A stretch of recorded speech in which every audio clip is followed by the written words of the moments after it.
Let's not go to church and sit in pews on Sunday and pretend we've got it all together. The world sees right through it. Basically, I was a normal person. Once you get on Porn Boulevard, the end of Porn Boulevard, you crash and burn. It just kept getting larger and larger and larger. It was an addiction. You have to be smart, guys. You have to understand that if you have trouble in a dark room with a computer, you have to be smart enough to fight against that trap, to not go into that dark room with that computer.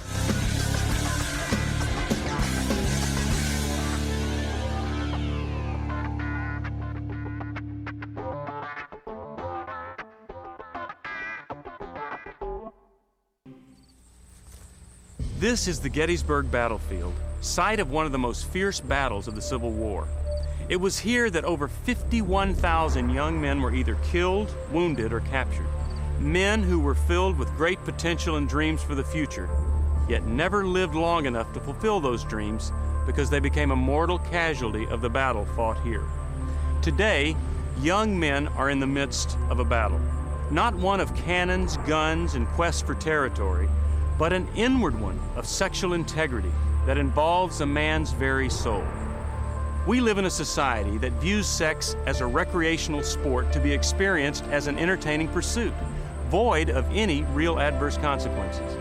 The advocates of this philosophy say, why not experience it? After all, we were physically made this way. We're just following the course of nature.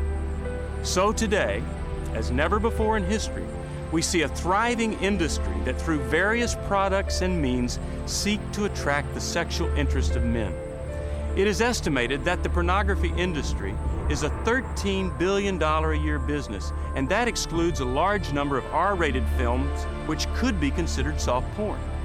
As you become aware of your sexuality within the present-day culture with all of its temptations, you may wonder, is it possible to live a sexually pure life in this time? Can I employ habits, disciplines, or actions which will help me not to yield to sexual temptation? Are there spiritual resources that I can receive that will empower me to remain sexually pure? In this documentary, we will provide answers to those and other questions concerning this vital topic of sexual integrity. The loss of life on this battlefield many years ago was tragic, but the number of young men who fall prey to sexual promiscuity, pornography, and even sexual addiction is much greater. As a young man, you face a battle, but it is a battle that you can win.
Some of you may be wondering whether or not it's actually possible for a person to become addicted to pornography, since it doesn't seem to be drug-related. Truth is, people turn to pornography for the exact same reasons they turn to drugs and alcohol, to find an escape from their problems. And once they discover that the pleasure that they receive from the pornography provides that escape, then it quickly becomes their drug of choice for coping with those problems. Professor Harper, does it have an escalating effect like the drug addictions? It really does, Brad. I've counseled with guys that have suffered some great personal losses due to the effects of pornography. They all started out as just casual users, but then they find they're spending more and more time with it and needing more, even active personal encounters with it to get the same amount of pleasure that they had received from the lesser exposure in the past. You said they suffer great losses. What were you referring to? I know guys that have lost their jobs due to misusing the internet at work. Some guys have even destroyed their own marriages because of it. You see, the pleasure that we as guys get from pornography, it's all self-centered. So that makes it awfully difficult to develop any kind of a meaningful relationship with a spouse when you're focusing just on yourself. And with the way the world is now, we get it from everywhere. It's hard to fight off. Well, you're stronger if you try not to fight it alone. If you feel the temptation is getting the upper hand, get some support from someone you trust. Someone who can help you refocus from the temptation to the power that will help you overcome it. And I just want all you guys to know, I'm available for you anytime you might need me, whether at the college or here at home.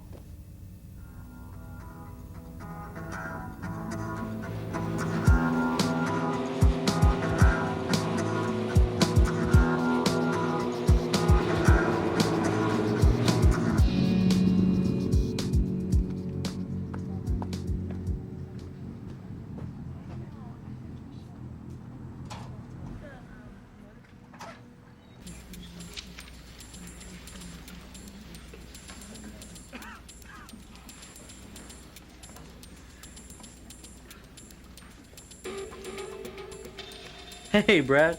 Thought I saw you come in here. Yeah, I need a couple more sources for that paper I'm doing in history class. Kevin, what are you doing in the library? I thought you were allergic to books. I don't come here for the books, man. I come here for the chicks. See that blonde working the front desk? Ooh, she's so hot, I'm surprised she hasn't set off the sprinkler system by now. I should have known. Anyways, I came by to invite you to my place later tonight. My parents are gone for the weekend, and I got the place all to myself. Weston and Zook are coming over, and Zook, he's bringing some of those new videos. Hey, you know what kind of videos he specializes in. He says these are hotter than ones we saw last month. And one even has that platinum gal you like so very much. Oh, yeah. You gotta check out this website. Babes on this. They're unreal. Anyway, I gotta go pick up some munchies and special buzz juice, if you catch my drift. Right after I pay my respects to the front desk. Kevin? Yeah, pal. My pen? Oh, sure. See you tonight.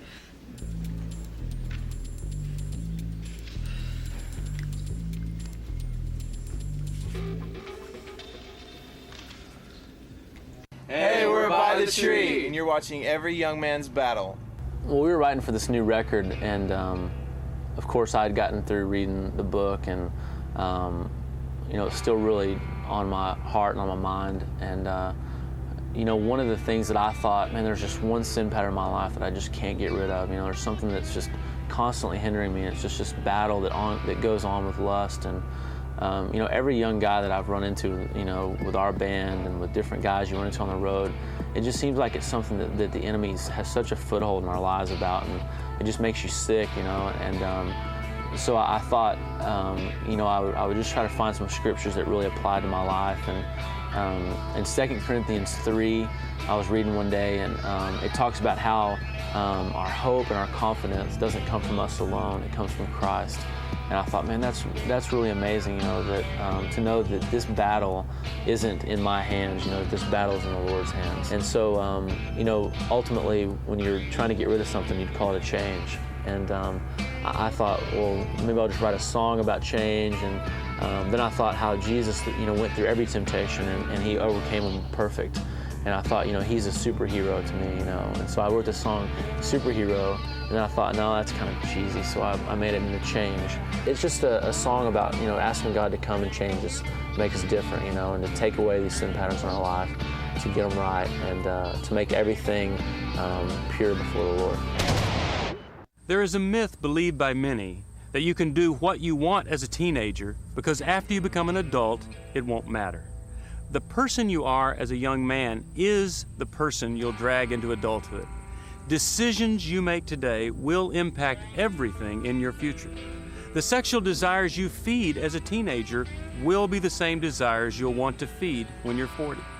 As the old saying goes, you can't sow wild oats and then pray for crop failure. Even the event of marriage won't magically eliminate your desire to yield to sexual temptation. The sex business is thriving, and advancements in technology make it easier to access. 60% of all websites are pornographic. There were 27.5 million U.S. visitors to pornographic websites in January of 2002.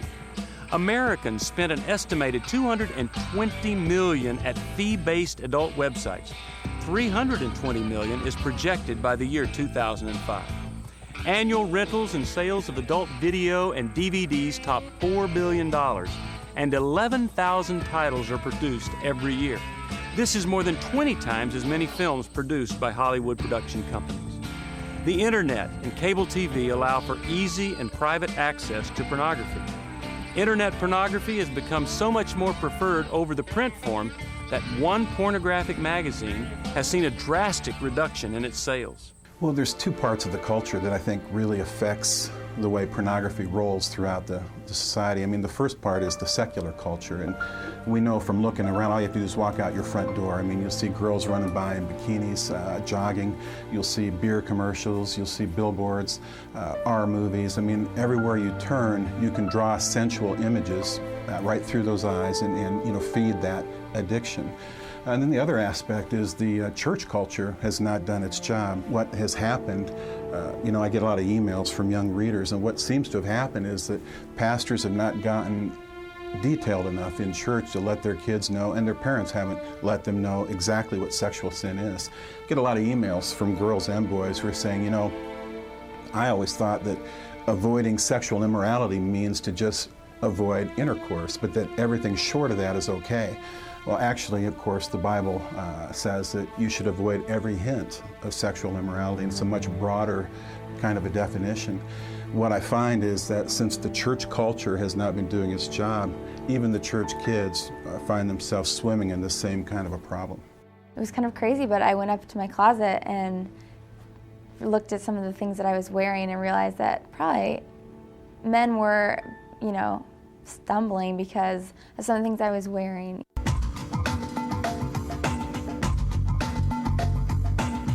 It started out magazines, then movies, and then with sexual partners watching pornography.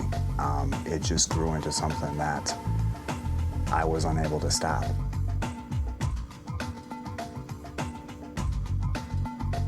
Once you pick up the pornography, you won't be able to set it down. You won't be able to leave it alone. It's something that if it's across the room, you're going to glance at it and keep looking at it, and it just grows.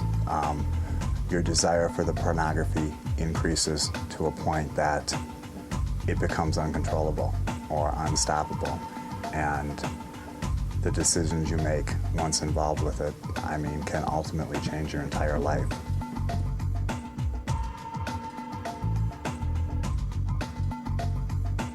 You lose your family, you realize how much you hurt, and I used to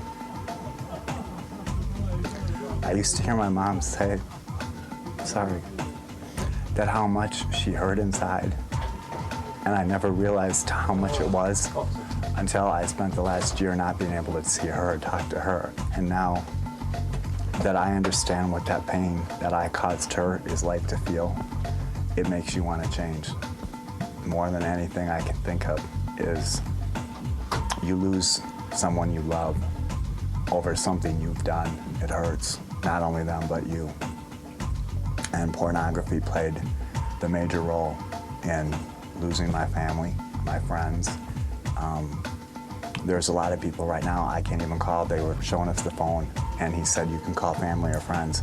Right now, I have no friends that I would want to call, and I have no family to call.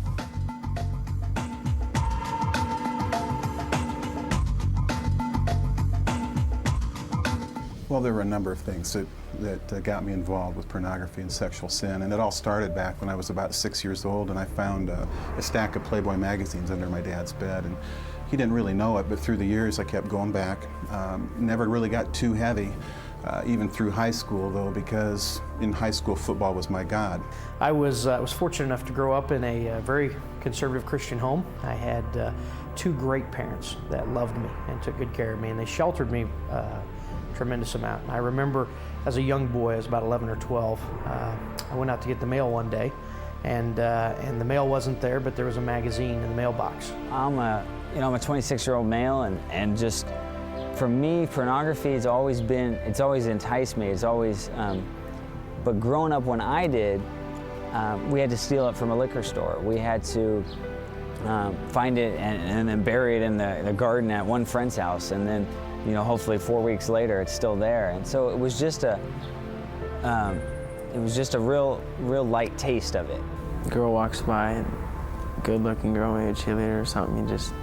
I remember looking at my first Playboy magazine when I was in 7th grade, and I was babysitting a house sitting for a friend of mine, and it's your typical teenager. You knew that the husband had a Playboy magazine, and I found one, and I knew if there's one, there's more, and so I literally went through this family's house searching for porn.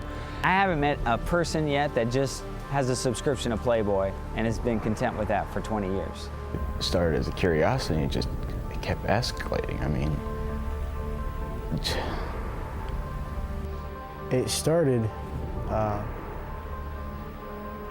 for me probably when I was in 5th grade.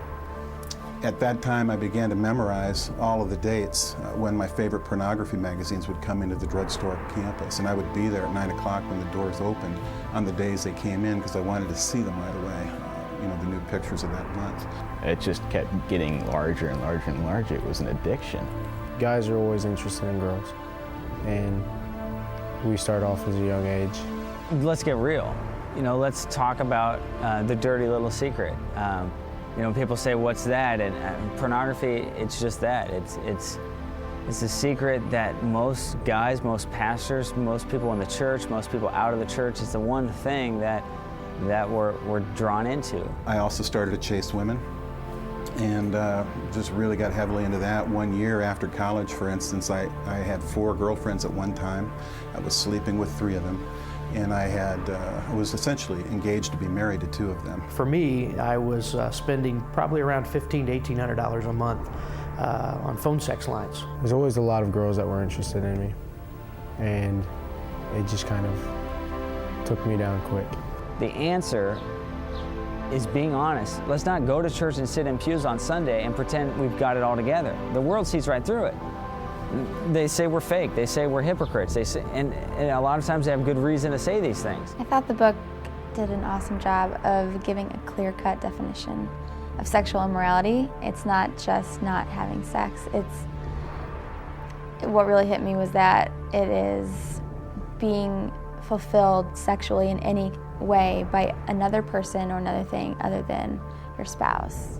There's a lot of people that are hurting, and they're sitting in our church pews every Sunday morning. We're dealing with this issue, and we're just pretending like it's not there. And we've got to start speaking out. We've got to start saying the truth.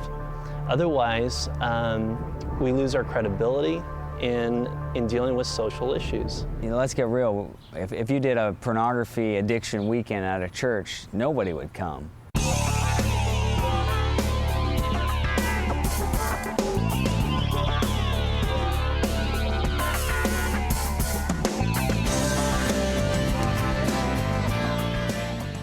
Someone addicted to alcohol or drugs soon reveals the problem through physical signs. Not so with pornography or sexual addiction. A person hooked on pornography or sex suffers from the secret addiction. The temptation is strong and the battle is real. And this battle exists because what God wants for your sexual life is contrary to what is tolerated and even promoted by our society and culture. You were destined for this battle the day you were born, and the nurse wrapped a light blue blanket around you and declared you a boy. God has a standard for sex. If there is a single Bible verse that captures God's standard for sexual purity, it is Ephesians 5:3. But among you there must not be even a hint of sexual immorality or of any kind of impurity. In his Sermon on the Mount, Jesus said that anyone who looks at a woman lustfully has committed adultery with her in his heart. The Bible says the body is not meant for sexual immorality. It also says flee from sexual immorality.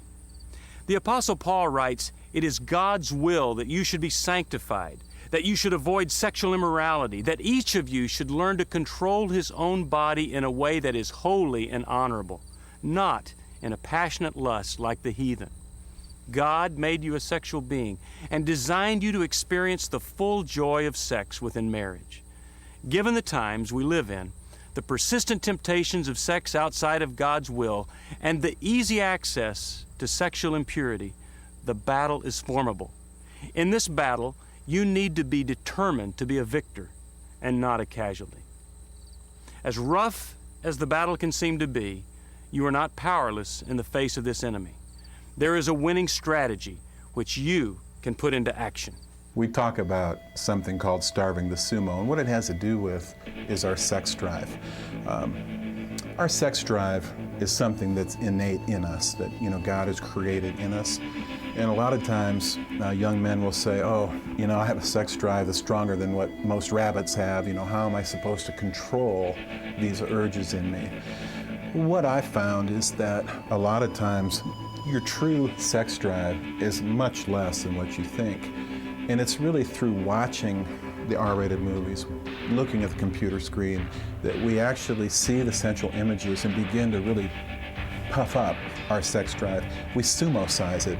You've seen sumo wrestlers on TV, and they don't get that way just by walking down the street. They got to be eating and filling themselves up with all kinds of food to get up to that size.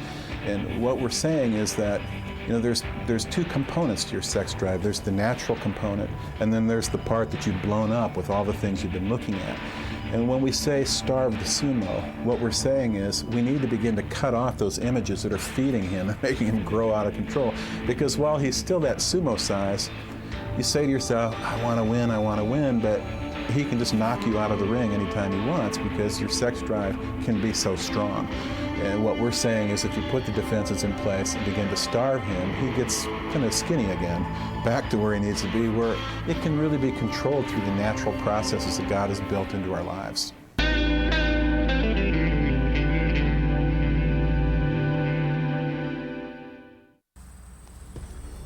Every weekend in the fall, Americans turn their attention to the 100-yard war. 2 football teams do battle at countless locations across the country. Each team has the goal of winning, but winning does not come just because it's a goal or a hoped-for result. It most often occurs when a team executes its plays and strategy better than the opponent. Coaches stress the importance of a strong defense to keep the opposition from scoring. Defensive players are trained to react quickly and move fast to make the play. Hesitation results in failure, and failure results in defeat. In battling sexual sin, you must develop a good defense. The first place to start is with the eyes. Over time, I began to understand how this concept of the covenant of the eyes becomes a defense for us. Essentially, what the covenant of the eyes is a way to block that broken sewage pipe from spewing all the sewage into your mind.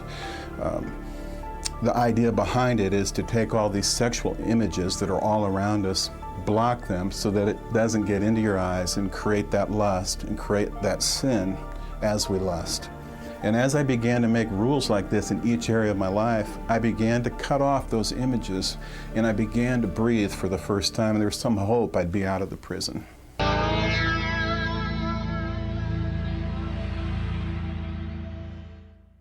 We want to talk to you a little bit as we draw up some plays on the chalkboard today about some things that you are going to face maybe when you go out there. We're going to take a football analogy, but we're going to apply it to the game of life. We want to talk a little bit today about, first of all, about the trap play. And a lot of times we call this the sucker play. And the reason it's a sucker is because you get drawn in Do not be ignorant of Satan's devices. You get drawn in unawares. It happens to you, and you don't even know it's happening to you. And a sucker is not a guy that trips and falls down. A sucker is a guy who trips and falls down and continues to trip and fall down at the same place every day. He hasn't figured out a way to get around it. And that's one of the things that we hope that we're going to be able to show you today. So one of the plays that we're going to be running out there is what we're going to call we're going to call 22 trap. And it's set up like this. This is the offense. We're going to start out with a good double team right here, the center and the guard. This is the guy that we want all the people watching to keep their eye on. This guy all game long has been getting beat up by this guy. And now on the sucker play, on the trap play, he's all of a sudden not going to block him, but is going to slip down inside. Now this guy, thinking that he's finally beat his man after all game of practice, all game of working, is going to come across the line. And when he comes across the line, we're going to pull the guard from the back side, and he's going to come along and blast that guy and clear a hole for the running back to be able to run through.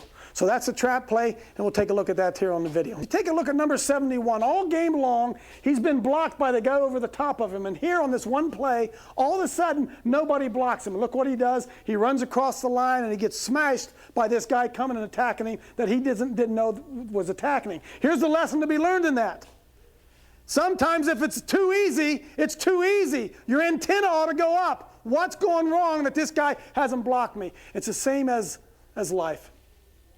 You have to be smart, guys. You have to understand that if you have trouble in a dark room with a computer, you have to be smart enough to fight against that trap, to not go into that dark room with that computer. You have to be smart enough to know that if you turn on the movie channel, that there are going to be things on there that you don't want to see. You have to play defense and be smart enough not to turn on that television. And in order for you to be successful, you have to look at how you've been trapped in the past. What has caused you to step into that trap and get blasted, blindsided by the oncoming offensive lineman? What is it that made you do that? And become wise and learn not to make that same mistake again. The Bible tells us that my people perish for a lack of knowledge. God gave you a brain. Use your brain.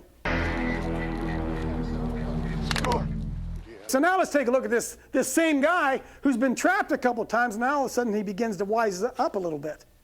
He said, the last time this guy didn't block me, they trapped me. I will not step into that trap again. I'll not make that same mistake again. In fact, when the man over the top of him pulls and goes down inside, you can see what does he do? He closes right down the line of scrimmage. He closes down the area where which the enemy might be able to attack, makes it a smaller area. He does a great job of playing defense against the attacks of the enemy. And the truth is, in your life, there are going to be times when you are alone, you're by yourself, and the enemy attacks. There's nobody to help you. What are your defenses? How do you stand? You go back to the fundamentals. You put on the helmet of salvation, breastplate of righteousness, gird your loins with truth, shod your feet with the preparation of the gospel, peace, carry the shield of faith and the sword of the Spirit, and having done all to stand. But you got to do all first. You got to close down and resist the devil the way that you've been taught to do it, and not step into that trap. And I need you to change, man. Hi, I'm Glenn. And I'm Jeremy, and we're with the band Down Here, and you're watching Every Young Man's Battle. When it comes to devotions and spending time with God and keeping your defense up as far as your sexual purity goes, devotions is #1 on the list. For me, and I know devotions, spending that time every day with God, reading my Bible, praying, that stuff is so good and so beneficial. When I'm not doing it, I can tell right away in everything that I'm doing in my life. I'm short with people, don't have as much patience, just all those things, and it makes everything more difficult. So you got to keep that time with God really sacred and important to you, and that's going to keep you strong and help you to rely on Him when those times come when you might be tempted. Sounds like you get the same way when you don't have your devos that you do when you don't eat. Is that kind of... It's kind of a similar thing, yeah, because I like my food. Cranky, you get short with people. Yeah. Okay, Jeremy, that's about enough.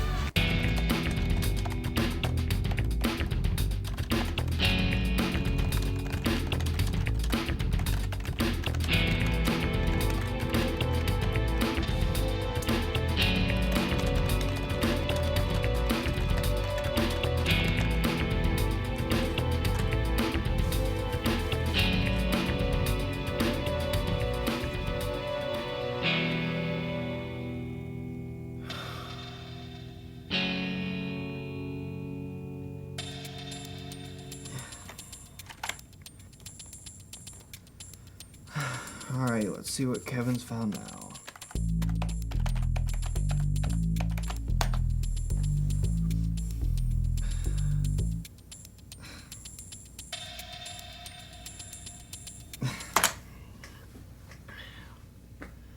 Why'd I do that? Should have known better coming from Kevin.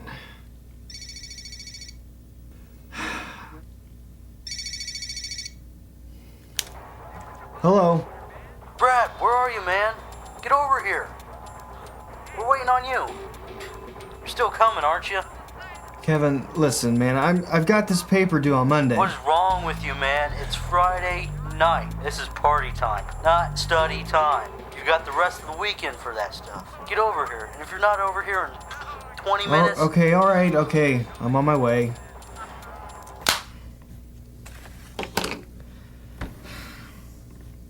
Besides a good defense, a football team needs a productive offense. A team cannot win if it does not get points. It must move the ball down the field and cross the other team's goal line. Through a well-executed, powerful offense, a team can establish control of a game and maintain the upper hand on the foe.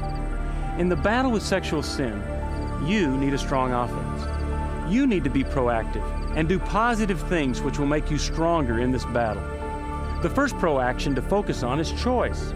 It is critical that you make a motivated choice to win the battle, just like an offensive team is motivated to drive the ball down the field.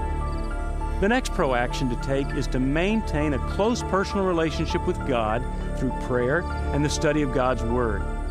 Another pro-action that is extremely valuable is to have an accountability group. These people have permission to inquire of you regarding your sexual purity and the progress you are making as you fight the battle of temptation in this area. The mutual support and prayer experienced in this group will assure you that you are not fighting this battle alone. Your accountability group or partner is a key element to your victory. The battle is real. The battle is tough, but you can win it. Something we want you to understand about this game of football and this game of life. There is such a thing as offense and there's such a thing as defense. And there have to be times in your life when you realize that you just got to hunker down and play D. That's what we just talked about in that trap play. But in order for any team to be successful, at some point you are going to have to go on the offense. And what I want to show you on this next play, which is called the double team block, which is the power of unity at work in your life. If you're struggling with pornography or whatever it is that you're struggling with, the truth is you cannot handle that problem by yourself. You have got to find a friend to be able to stand with, that you can be honest with. I'm struggling in this area. I need some help. We like to equate that to the double team block in football. Any good defensive football team has what they call a good nose man. He's right over the top of the center. Usually he's really quick, deceptive, hard to handle. And in order to take care of that guy, we ask for a double team block. The center will tell the guy beside him, will tell the guard beside him, I need some help. I need you to help me on this block. And we're going to see on this next video the power of the double team block. And you'll notice on this play, the movement, this area. We always told our football guys, run at the double team. Because if you run at the double team, if these guys have done their job, he's going to be cleared out of the way. And it's a lot more fun to be on offense than it is on defense. Let's take a look at that play. You can see how this center and guard come together, two men on one. A cord of three strands is not easily broken. The power of unity. Two guys working together on one problem together. We can see the movement that they get on the opponent. And if you're struggling with pornography or you're struggling with other issues in your life, the thing that you need to do is find someone who sticks closer than a brother. Find someone that you can share your innermost feelings with. Someone that you can share the truth of the problem that you're dealing with. And lock arm to arm, and together the two of you go on the offensive against that problem. And I think that you'll find that as you begin to go on the offensive and you begin to attack the enemy, the Bible says, resist the devil and he'll flee. Some of the big issues, obviously, pornography is not just an addiction for adults. It's an addiction also for kids and for teenagers. And sex sells, and we know that sex is a multi-billion-dollar industry. And a piece of that is that, one of the pieces of sex now is younger is better, and so it affects my ministry as a youth pastor because being in Las Vegas, I see guys who own strip clubs who are out there and trying to recruit high school girls, and even had a couple girls in my ministry who have been in strip clubs and who have become a part of that scene. Pornography is not just something that's reserved only for the adults, but it's also something that comes across for adolescents as well. Retired Army officers George Hodge and Tom Schmidt explain how military tactics relate to developing a course of action for victory in the battle with pornography and sexual temptations. In the military, in tactics, when we have a fight, we really have three major considerations. One of them is, what is our mission? Of course, we have a mission to accomplish, an objective to achieve. The second one of those is, who's our enemy and what is he like? Do we know our enemy and what are his tactics? What are his methods and what are the means that he has available to him? And the third is, what are the environment that we're in? Are we fighting at daytime? Are we fighting at night? Are we fighting in harsh weather? Are we fighting in good weather? Are we fighting on terrain that's flat or mountainous or desert? I think the same would be true for us in the battle against pornography. What is our enemy? What are his tactics to find us at our weakness? What is our environment? Well, our environment is essentially a country that, a society that is pretty permissive in terms of what we see with our eyes and what we hear with our ears, what's in the movies, what's in the songs, how we talk, how we dress. And then the other issue is what our mission. And for a Christian young man, for someone who wants to grow, who wants to achieve the full stature that God has designed for him, then there is the issue of purity, not just avoidance of impurity, but active purity. Let me give you a battlefield analogy. What we've got represented here is a battalion task force in the defense. And the way they're set up is they're expecting the enemy's main attack to come over here on the west side of their zone. As the enemy comes down through here and they start to engage our forces in this engagement area, he'll realize that he's not going to be able to break through. So what he'll do is he'll take his follow-on forces and he'll have them come over here to a side and he'll look for a seam, something that's a weakness of ours that he can exploit. The whole time maintaining pressure against our forces over here. We've got to be able to look sufficiently for him as he tries to exploit one of our seams, and we've got to call back, because we have a defense in depth, we've got to call back to our reserve force and get them shifted over to meet that defense, to meet that attacking enemy, while all the time still maintaining the fight against his initial main attack over here. The most exciting thing for me about the fight is seeing people win, seeing others win, seeing others who have experienced defeat now having a vision for winning and experiencing success in winning. And every little success multiplies to more successes and continuing successes. That is the most exciting thing, that we are more than conquerors, even though our experience may be having been defeated time and time again. And as I see men winning that battle, aggressively fighting the battle, losing some, winning more, that's exciting to me.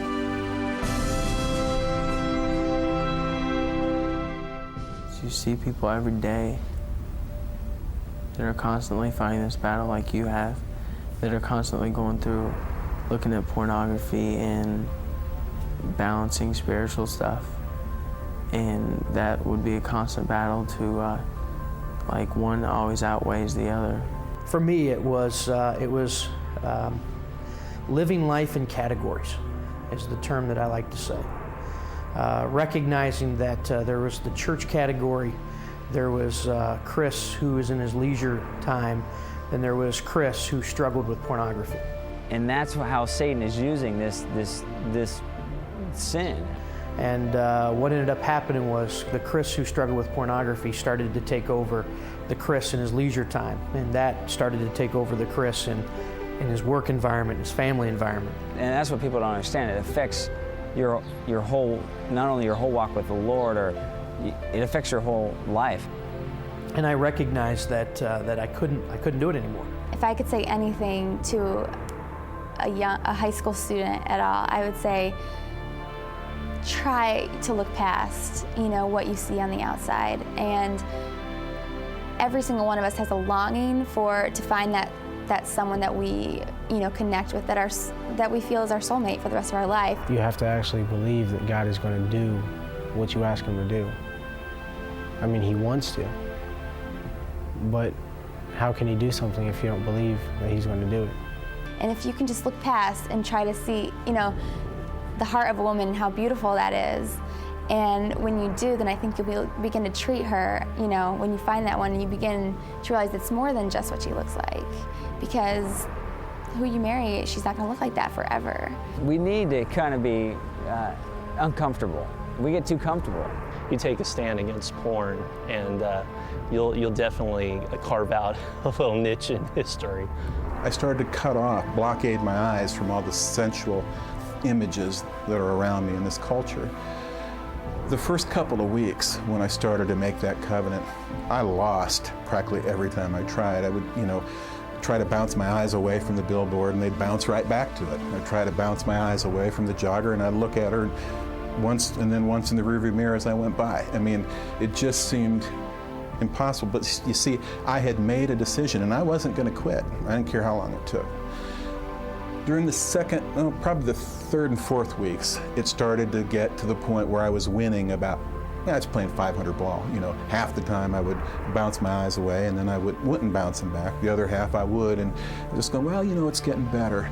During the fifth and the sixth weeks, I began winning big time. It takes determination to actually get off any addiction you're on. Have courage.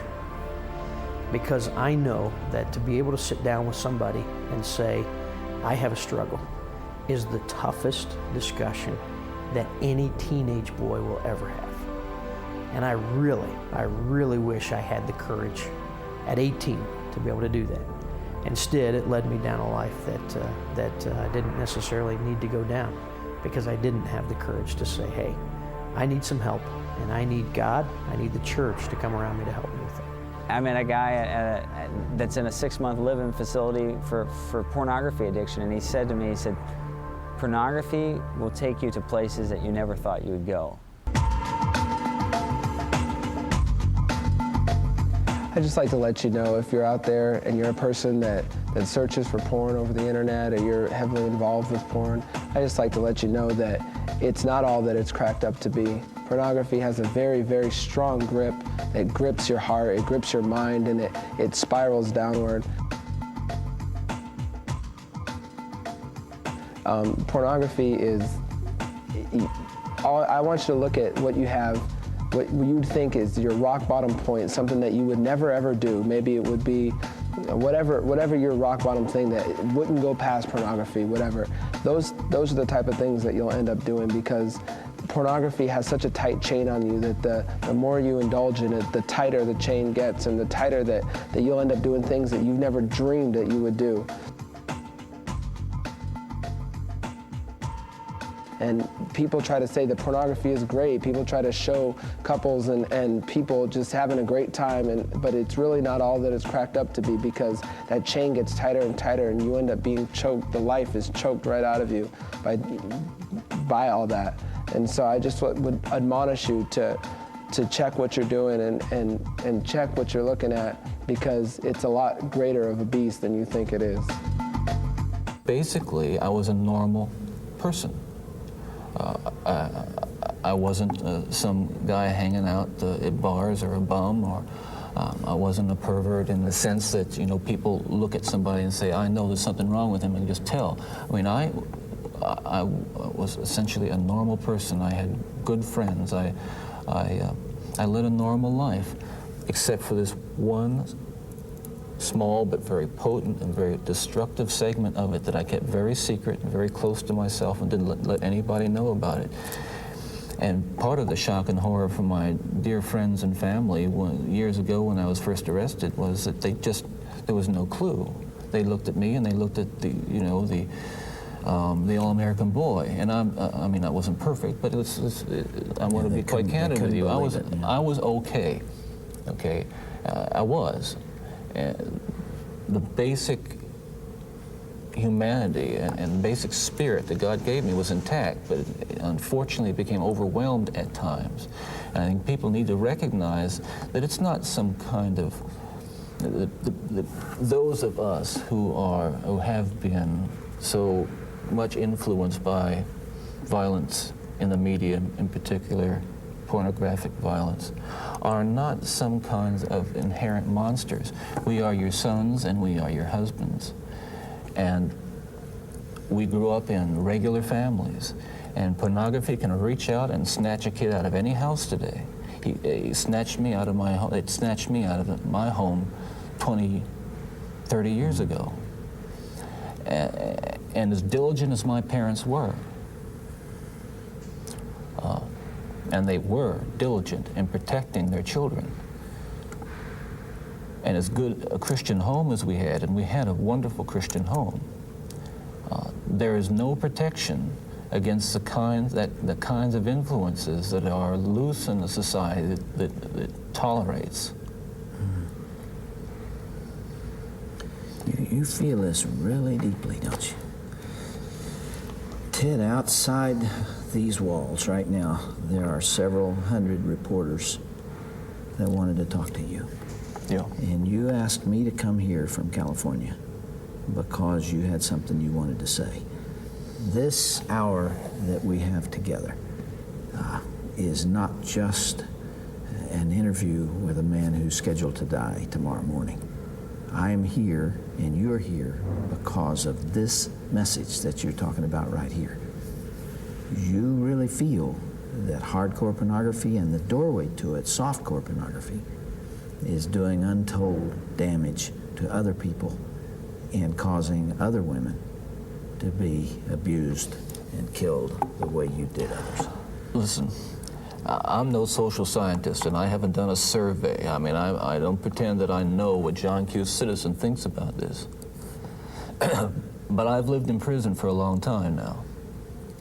And I've met a lot of men who were motivated to commit violence just like me. And without exception, every one of them was deeply involved in pornography, without question, without exception, deeply influenced and consumed by an addiction to pornography. There's no question about it. The FBI's own study on serial homicide shows that the most common interest among serial killers is pornography. I think what I hope will come of our discussion is I think society deserves to be protected from itself, because as we've been talking, there are forces at loose in this country, particularly again this kind of violent pornography, where on the one hand, well-meaning, decent people will condemn behavior of a Ted Bundy while they're walking past a magazine rack full of the very kinds of things that send young kids down the road to be Ted Bundys. That's the irony.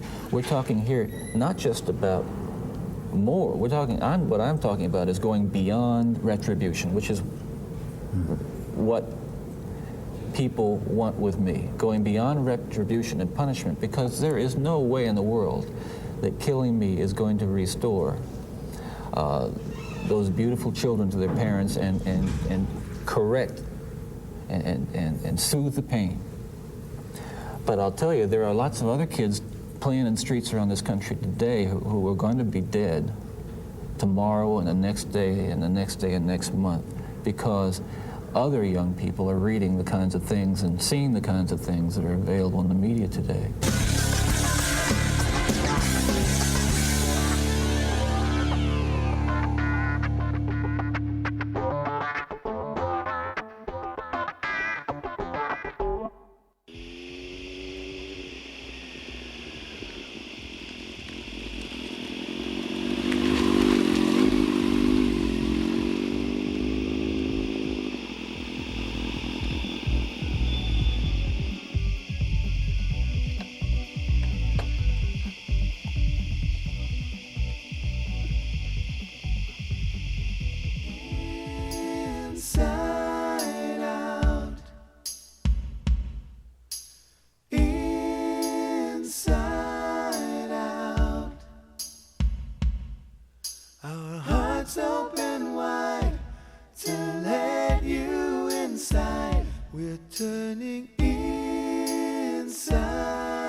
Well, my favorite positive result, it kind of comes out of my favorite story, really. I had a young man that was coming through my pre-marriage classes. He was ready to get married and had a beautiful fiancée, just a nice couple. Knew both families, grown up in the church that I was attending at the time. And he, in listening to my talk on purity one night in the pre-marriage class, he got convicted. And he actually went to his fiancée and told her the problems he had, essentially watching a lot of R-rated movies as well as some pornography. What happened was she just had a fit. You know, women don't always understand this issue. And she essentially threw the ring back at him and said, look, you get over this, you get over it right now. The wedding date is set, and if you don't get over this now, we're gonna have to tell everybody why we're not getting married, and it's gonna be pretty embarrassing. I've never seen anybody with that much incentive to win. I had a talk with him, gave him the defenses, set him up. He broke free. They got married, and I just talked to her probably about a year ago, and she said, oh, he's just the greatest husband. We have the greatest relationship together, sexually and otherwise, and he's everything I'd ever dreamed. And now, just a couple weeks ago, he called me, and I was so afraid. You know, there was a message on my desk, oh, he's fallen. I was so afraid he's fallen. And what he asked was, he just wanted some advice on raising kids. And I thought, isn't this great? He had the victory, and now he's moving on to more important things. He's not stuck back there. He's free, walking in God, moving forward, passing on the truths to another generation. That's what victory is, and that's what freedom is. You don't have to be stuck in that quagmire. I would just say you got to make a choice. You got to decide right now whether you're going to live for God or you're going to live for yourself. And one thing that both Craig and I know is that once you get on Porn Boulevard, the end of Porn Boulevard, you crash and burn. And so you have the opportunity right now to decide, am I going to get off Porn Boulevard or am I going to keep going down this street? And if you keep going down this street, I guarantee you, you will find yourself in a place you don't want to be. Don't do it. I mean, it's not good. I mean, it will screw you up bad. I mean, you might not believe me, but just wait. No. Actually, don't wait, just listen to me now. To be able to get to a place to where, yes, the struggle's there, but because of the overcoming that I've been able to overcome over the last several years, just trusting God to know that He's going to help me, even in the middle of this brokenness that I experience. For a young man who's out there and struggling with the same things I'm struggling with, I just want you to understand there is freedom. That's the thing that you most wonder about. Can you be free? Are you evil? No. You're simply stuck. You need to begin to break these habits and stand up. You are free in Christ. I want to remind you that you were set free. The Bible says that we are free from sin, that we are free to walk cleanly, to walk righteously. We're no longer slaves to sin. We can now choose to be slaves to righteousness. You can do it. What you need, the fact is you are free. Now what you need to do is walk free. And it's time to put your defenses into place and rise up and believe. God will help you and you will be free. You know you're in the midst of the battle. And in today's permissive culture, it is a tough fight. Remember, God's standard is different from the world's. God's standard is purity, no matter the source of temptation. He has given us the promise of victory if we will stay true to Him. The Bible says, no temptation has seized you except what is common to man, and God is faithful. He will not let you be tempted beyond what you can bear. But when you are tempted, He will also provide a way out so that you can stand up under it. You see before you the words of a simple prayer of commitment.